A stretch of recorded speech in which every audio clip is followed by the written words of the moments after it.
Don't forget to like the video, share your thoughts in the comments section, and subscribe to the channel to stay updated with our latest stories. From the outside, Elena's life looked beautifully complete.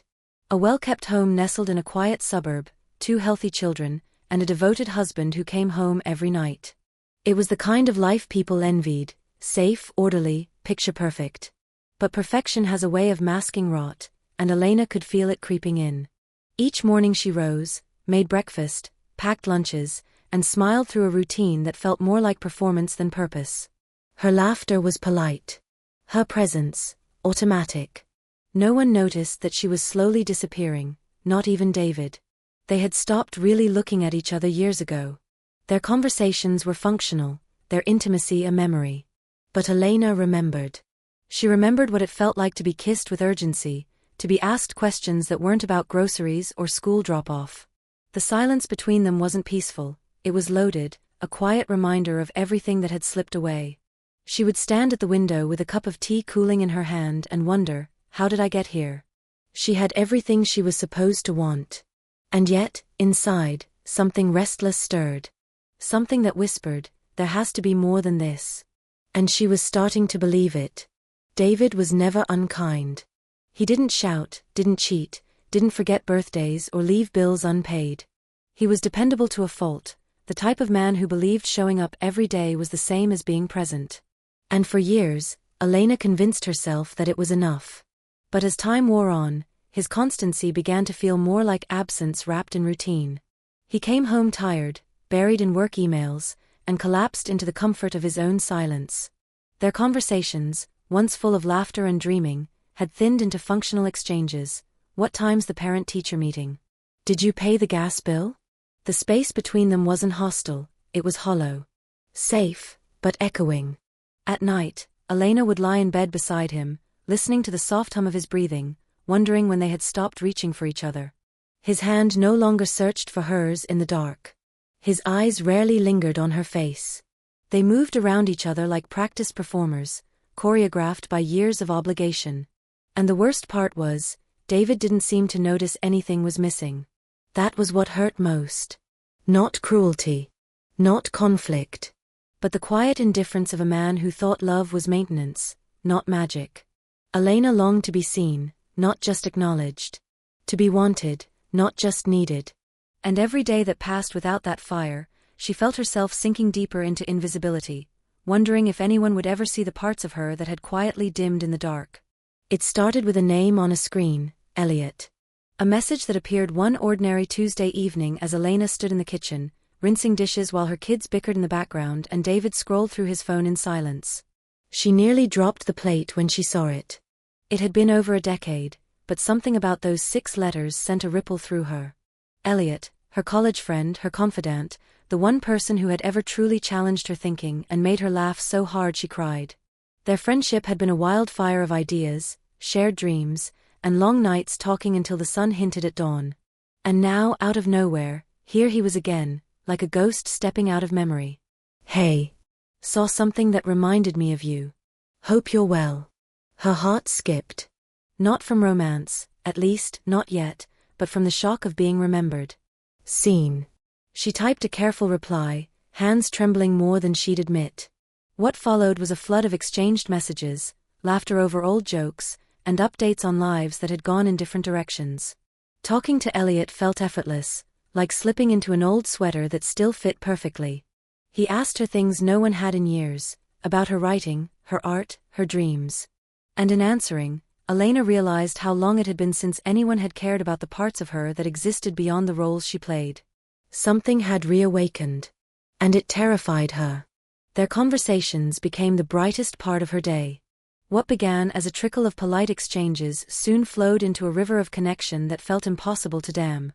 Every ping from Elliot lit up her screen, and something inside her. They talked about everything and nothing, the books they used to love, the cities he'd seen, the poetry she'd written and hidden away. Elliot asked questions no one had in years. What inspires you now? Do you still draw when you're overwhelmed? His curiosity wasn't casual, it was tender, intentional, almost reverent. He remembered the Elena she had almost forgotten. The one who used to paint at midnight, who once dreamed of opening a tiny art gallery by the coast. With each reply, she felt pieces of that girl flicker back to life. At first, Elena told herself it was just friendship. A reconnection. Nothing more. But late at night, when David's back was turned and the glow of her phone lit her face, she knew she was dancing too close to something dangerous. She found herself saving his messages, rereading them in quiet moments. She began dressing differently, nothing drastic, just more thoughtfully. She loguait more. Thought more. Felt more. Elliot was hundreds of miles away, but his words made her feel more present than anyone in her home. And in those digital conversations, Elena rediscovered something terrifying and thrilling, herself. A self that hadn't been nurtured in years. A self that craved something more than duty. A self that, with every text, was getting harder to silence. Elena began to live for the moments her phone would light up with Elliot's name. It was like a spark in the monotony, a secret pulse beneath the quiet fabric of her daily life. She found herself checking for messages between errands, smiling absently while stirring a pot on the stove, drifting through conversations with David while her mind replayed a joke or thought Elliot had shared earlier. The craving was subtle at first, just a flutter in her chest, but it grew, restless and insistent. Elliot had become her escape, her emotional sanctuary, the place she went to remember how it felt to be wanted, not just needed. She didn't realize how addicted she'd become until a day passed without a message. Sans stone. She tried to shake it off, to focus on helping the kids with homework, folding laundry, returning emails, but everything felt muted, as if the color had drained from the world. When his name finally reappeared on her screen, she exhaled, a breath she hadn't known she was holding. That reaction scared her more than anything. At night, she lay beside David, feeling the weight of her secrets pressing into the mattress. Nothing had happened, not really, no physical line had been crossed. But in her heart, a door had been opened. She had invited someone else in. And every time she chose to reply, to seek comfort in Elliot's words, she felt that door creak wider. It wasn't betrayal yet. But it was becoming impossible to close. Invitations qu'à moitié Thursday afternoon, simple, casual. Coffee? Just like old times. Elena stared at the message longer than she should have. Her heart thudded in her chest, a steady rhythm of temptation and warning. She typed back sure, before her conscience had time to object. She told herself it was nothing. Just coffee. Just friends. But as she stood in front of her closet, agonizing over what to wear, she knew it was more. The cafe was tucked on a quiet corner, unassuming and intimate. When she walked in, Elliot was already there, his smile easy, his presence so familiar it made her stomach twist. The moment she sat down, it was as if no time had passed, only something had shifted. The air between them was different now. Charged. He asked how she'd been, how she was really doing, and when she spoke, she didn't hold back. She told him things she hadn't even whispered to David. They laughed, really laughed, and when his hand brushed hers across the table, something electric passed through her. Juste à second. Juste à touch. But it stayed. Lingering. Afterward, she drove home in silence, fingers tight on the steering wheel, pulse still racing. She knew she had crossed an invisible threshold. Nothing dramatic had happened. No kiss. No promises. But something had ignited, a flicker of light in a place she thought had gone dark. And deep down, beneath the guilt and thrill, she realized, she didn't want to blow it out. Not yet. After that coffee, Elena's world split in two. By day she was the devoted wife and mother, packing lunches, answering emails, showing up at parent meetings with a practiced smile. But beneath the surface, another life stirred. One built on glances at her phone, fleeting thoughts of Elliot, and a hunger she hadn't known she was capable of. She moved through her marriage like a quiet actress in a familiar role, but her heart was elsewhere, tucked into messages that made her feel alive, into memories of laughter over coffee and the gentle heat of a touch that hadn't meant to linger, but did. At night, she sat beside David on the couch, pretending to watch whatever show he had on. He didn't notice her silence. He never asked why she stared into the distance, lost in a moment from another life. Every reply to Elliot was crafted with care, typed with trembling fingers, and reread with both excitement and shame. She hadn't told him she was married. Not directly. She hadn't lied, but she hadn't offered the full truth either. Her dreams began to shift, filled with vivid fragments of conversations, imagined touches, the sound of Elliot's laugh echoing through places it didn't belong. She woke up breathless, shaken, guilty. But still, she reached for her phone. The affair hadn't become physical. But it was real, so real it pulsed through her like a second heartbeat. She was still going home to David, still playing her part.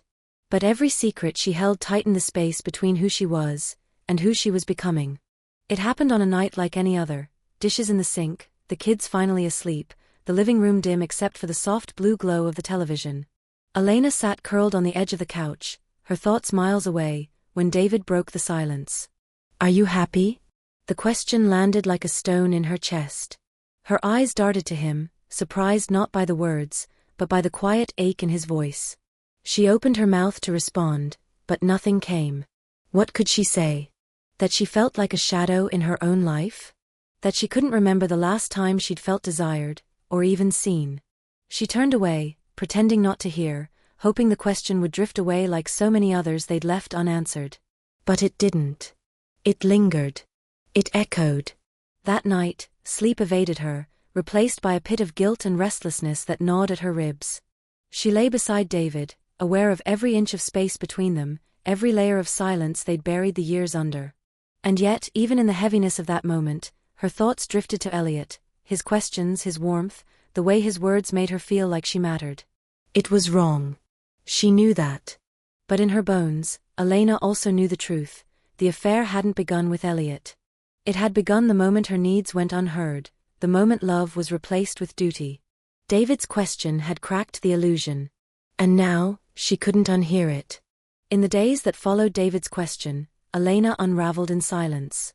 She couldn't eat, couldn't focus, couldn't stop the ache that pulsed beneath her skin like an unanswered scream. She began journaling late at night, hiding the notebook beneath her side of the bed, filling pages with words she didn't dare speak aloud. Heure peine traçait des vrais tanglets d'émotions. Guy, longing, confusion, grief. She wrote about David's absence even when he was in the room. She wrote about Elliot, how his attention had made her feel seen, how her heart raced when she thought of him, how wrong it all was, and how alive she felt anyway. Each entry became a quiet confession. And through those pages, Elena came face to face with a version of herself she'd buried, the woman who used to dream in color, who once believed love was fire, not just warmth. She'd forgotten what it meant to want, to ache, not out of need, but out of desire. The more she wrote, the more she realized this wasn't about Elliot entirely. He was the mirror, not the answer. The truth was harder to swallow. She had betrayed herself long before she betrayed David. Every word she scribbled was a step closer to a terrifying truth. She couldn't keep pretending. Not for her children. Not for her husband. Not even for the sake of stability. Something had cracked wide open inside her, and no amount of guilt could glue it shut. She had a choice to make. And this time, silence wouldn't be enough. The air between them was heavy when David finally asked the question that had been circling the edges of their silence for weeks. Is there someone else? Elena froze, her breath caught in her throat. She had prepared herself for many conversations, but not this one, not so directly. Her instinct was to deny it, to smooth it over with half-truths. But the weight of all her unspoken words pressed too hard on her chest. She couldn't lie. Not this time.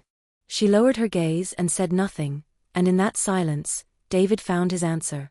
He stood abruptly, pacing the room, a hand pressed to his forehead like he was trying to push the truth back in. "Who is he?" he asked, voice tight but low. Elena's lips trembled. "Elliot," she whispered. The name tasted like betrayal. She expected David to yell, to curse, to shatter something, anything, but he didn't. Instead, he just looked at her, heartbroken and bewildered. "Was it physical?" he asked. "No," she said quickly. "But it was real." That answer stung even more. He sank into the armchair, shoulders sagging, staring at the floor like he was trying to make sense of their entire marriage. Elena sat across from him, feeling like she had split her life wide open. No more hiding. No more denial. Just two people surrounded by the wreckage of what they once built. And in that wreckage, Elena realized the cost of what she'd been chasing. Freedom, yes, but at a price she was only beginning to understand. The morning after their confrontation, the house felt different, quieter, heavier, as if the walls themselves were holding their breath.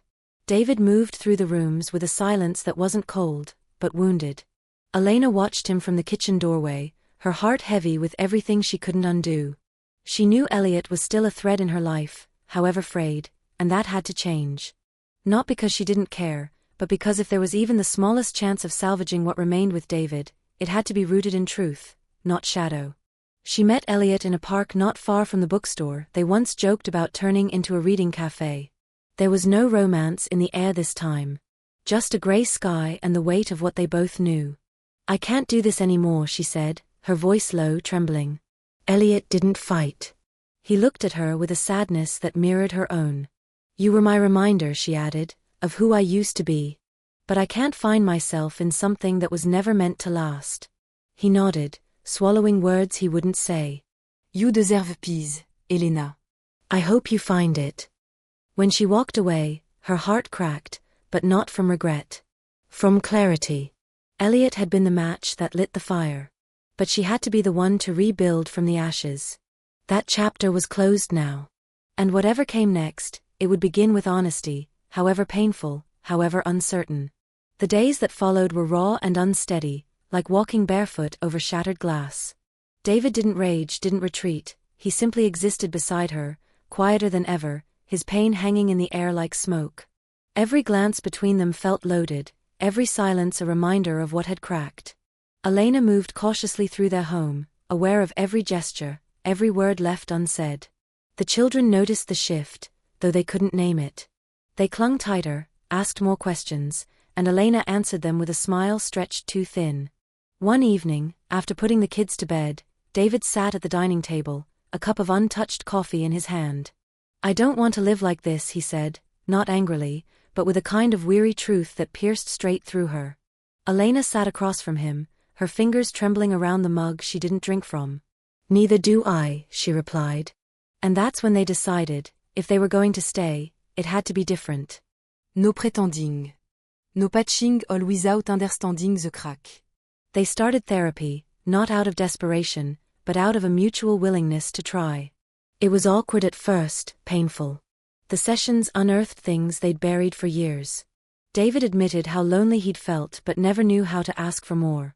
Elena confessed the years she spent quietly fading, waiting to be noticed. There were tears. Setbacks. Honest conversations. And slowly, the fog began to lift. Not toward resolution, but toward something real, a beginning. Healing didn't come like a wave, it came in fragments. In quiet mornings where David poured her coffee without asking. In evening walks where they said nothing, but held hands like it was the first time. It was in the moments when Elena didn't flinch from his gaze, and he didn't look away from hers. Therapy became a space where their pain was laid bare, messy, complicated, but honest. There were nights when they slept in separate rooms, mornings when they spoke through clenched teeth. But they kept showing up. Not for appearances, not for the kids, but for themselves, for the parts of their love that hadn't died, only gone quiet. Elena no longer hid the notebook. She showed David the pages, every confession, every doubt, every forgotten dream. And instead of pulling away, he asked questions. Real ones. Hard ones. "Do you still think of him? Do you still think of leaving?" She answered with honesty, not cruelty. And David, who once measured love by stability, began to understand it as presence, as effort, as vulnerability. They weren't the couple they had been at 24, full of fire and certainty. But maybe that wasn't the goal. Maybe love in its truest form wasn't about never breaking, it was about breaking open and choosing each other anyway. Day by day they rebuilt, not with grand gestures, but with small truths. And in those truths, Elena discovered a quiet kind of peace. Not the life she imagined, but one rooted in clarity, in mutual choice, and finally, in real love. In today's fast-moving world, it's easy to lose connection in the noise of routine, relationships quietly fading beneath schedules, responsibilities, and unspoken emotions. Elena's story reminds us that love requires attention, not assumption. Don't wait until distance becomes damage. Speak up. Ask the hard questions. Listen when silence file sa faire. Emotional intimacy doesn't survive on autopilot, it thrives on honesty, vulnerability, and presence. If you're feeling lost in your relationship, don't bury it. Confront it with courage. Sometimes the bravest thing you can do is choose to stay, and rebuild, not out of obligation, but out of hope for something deeper, more honest and more alive.